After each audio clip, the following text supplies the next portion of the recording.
other ministries that have been affected, even members of parliament have been affected from their staffing to their operations, and we have accepted. Your two colleagues. Thank you. The Honorable Babu Owino, member for. Thank you very much, Madam Speaker. Mbakasi. Thank you so much.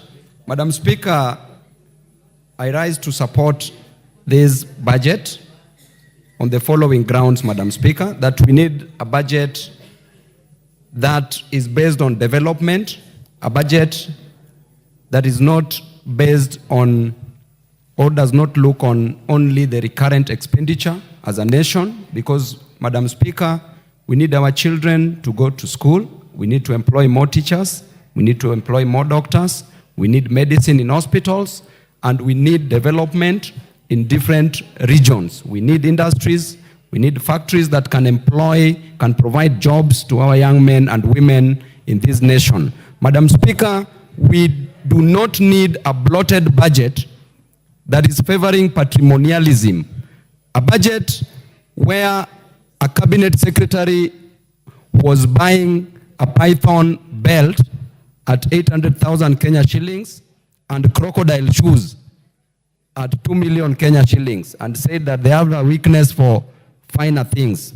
This budget, as it is, Madam Speaker, is going to cater for the interest of Kenyans, because we must cut our coat according to our size. I have a point of order. Honorable Babu Owino, I have a point of order from the Honorable Cynthia Muge.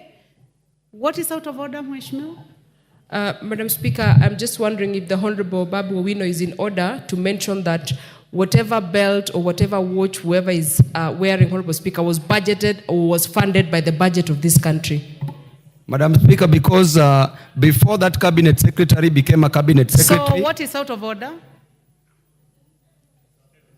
On the statement of fact. Statement of fact, Honorable Speaker. And can he prove that that was budgeted for in this budget and in this government's budget? Yes, Honorable Babu Owino, I would like you to respond to that. Madam Speaker, we know very well the kind of a lifestyle the cabinet secretary was living before he became a cabinet secretary, and we know how he was dressing. But again, he went on record, and it is a statement of fact, not factoids.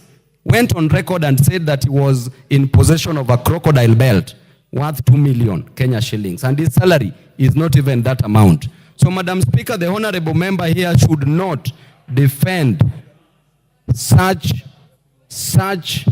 acts. As I proceed, Madam Speaker, please do not interrupt. Because Babu Owino, I would like you to encourage you to be factual, because you only have 5 minutes and I know you have a lot to say. Please be factual, be aware of standing order number 87. You may proceed with that in mind. So, as I proceed with my submission, Madam Speaker, it is very clear, if I want to talk about this issue of the debt question, that, Madam Speaker, borrowing in a nation is not wrong. But borrowing to fund recurrent expenditure is wrong.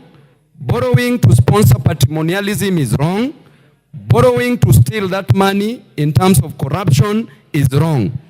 And any money borrowed on those lines becomes unproductive debt, which is not beneficial to our nation.